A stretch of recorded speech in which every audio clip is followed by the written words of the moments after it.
ਚੌਥਾ ਬਿਆਨ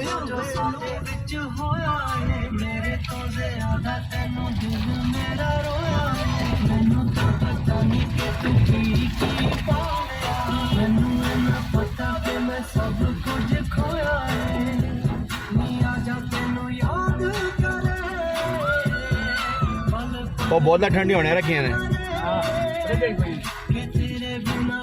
open fridge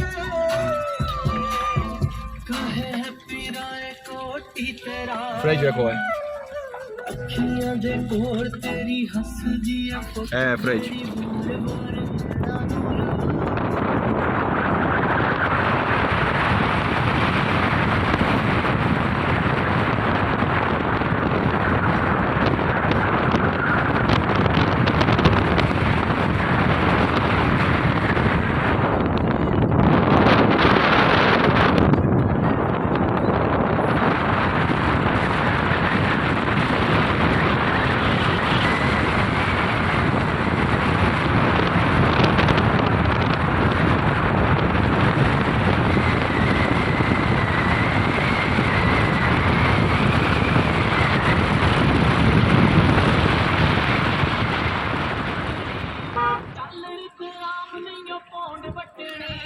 खाना राह बनाना होए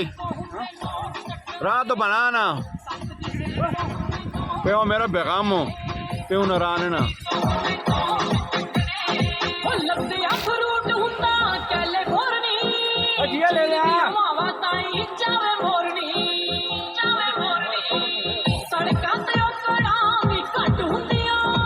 तो कारण जाओ